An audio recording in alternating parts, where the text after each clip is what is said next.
What's going on, everybody? Jake Baker here with the Bloomington Edge, covering all things football. We are in week 10 of the fantasy football season. It is crazy how fast everything's going by. The playoffs are coming up here pretty soon. We're going to go through the usuals with the week 9 standouts.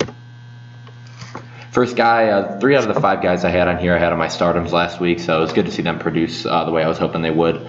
T.Y. Hilton being the first one, 5 receptions, 175 yards, 2 touchdowns, had those 2 really long touchdown catches, and that kind of bizarre play with that 80-yard touchdown was kind of cool to watch. Then Alvin Kamara, a guy who did it both on the ground and through the air, had a touchdown for each and 31 points. A great week for him. Jared Goff, 14 to 22, 311 yards, only 14 completions, but still, got over 300 yards and had 4 touchdowns, 28 points. Really awesome to see him producing for the Rams. The Rams finally have that quarterback down there. And then Tyrod Taylor, a guy who I think is just one of the best dual threat quarterbacks in the league. And he's really an underrated pocket passer, but he was 29 for 40, only 11 incompletions, 285 yards, and 2 touchdowns. And then I put Jay Cutler up here, who had a really, he had a solid week, but the Dolphins lost in that close game. But he only had 8 incomplete passes, got over 300 yards, and threw 3 touchdowns and no interceptions. So big week for Jay. And then injuries, as far as injuries go this week, nothing too terrible. Des Bryant being the first one, he had that ankle injury, he left the game. He's questionable this week. I'm sure they'll give him a week off to get back to 100%. They don't want to be nagging him the rest of the season. I got Pierre Garçon. He had an injury. He's on the injury reserve with that neck injury, so I don't think he's going to be playing this week. Eddie Lacy, the groin injury, is questionable. He doesn't get a ton of carries, so I'm sure they'll give him a little bit of time off. Jameis Winston, I mentioned last week, late in the game, he had that shoulder injury, and then this next week he seems to re-aggravated that, and he's out for at least 2 weeks with that shoulder. So make sure you guys get him out of your lineup and pick someone else up that you need. DeMarco Murray's questionable. The Titans need all they can on that offensive end with Marcus Mariota being a little shaken up the past couple of weeks. He looked a little better moving around this past week, but again, he's not 100%. DeMarco Murray going down is not going to help that offense out. And then Jordan Reed and Jamison Crowder both out this week. That Redskins receiving cores, they need all they could get with their offense this year. They got to string together a couple wins. My stardoms for this week: Leonard Fournette playing the Chargers. He had that kind of bizarre thing where they held him out last week in week 9. He had that weird coaching incident.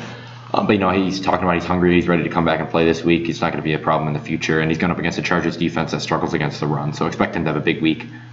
Carlos Hyde last week had over 150 yards of total offense just by himself before he got ejected out of that game. And he's playing up against the Giants defense that has been struggling against the run. I think Carlos Hyde's going to have another big week for the Niners. Then Mark Ingram and Alvin Kamara, a duo that you guys should have in your lineup every week, but especially this week. They're playing the Bills this week, and the Bills are a really solid team, but as far as the run defense goes, they're not as sharp as they'd like to be, so I'd go ahead and give Mark Ingram and Alvin Kamara the start. Then we got Emmanuel Sanders coming back off that injury he missed last week, so it's going to be good to get that Broncos offense a little bit more life. Demaryius Thomas has been struggling to get open. A lot of defenses have been keying on him. But they're going up against the Patriots this week, and I think regardless of who's behind center, they're going to have a successful week against that kind of that struggling Patriots defense. Then we got Paul Richardson and Doug Baldwin, 2 Seahawks receivers that are going up against the Cardinals defense that is struggling to stop the pass.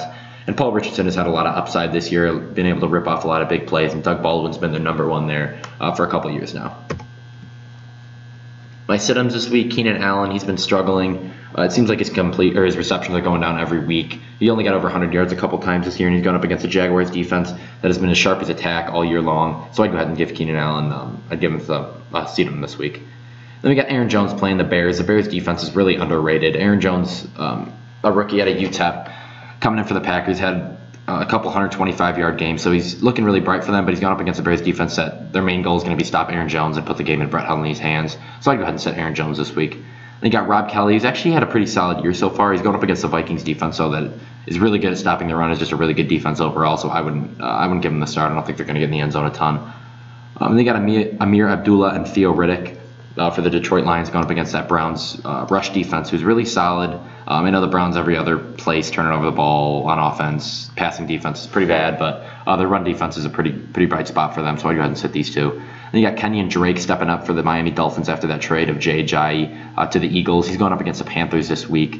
The Panthers' rush defense is really solid, though, and I don't think Kenyon Drake is going to do too much. Then you got Houston Texans defense playing the Rams. The Rams have been tearing it up. They put up 51 or over 50 points again last week, so I'd go ahead and sit Houston Texans defense. I think they're going to get torn up. Here's the schedule for Week 10. As always, give the video a pause, check it out, look for some key matchups you guys want to pay attention to this week. As always, I just want to thank you for checking out the video. Go on Facebook and Twitter. We're at Bloomington Edge. Give us a look. Go to our website at www.bloomingtonedge.net, and also check out some events that are going on in the community.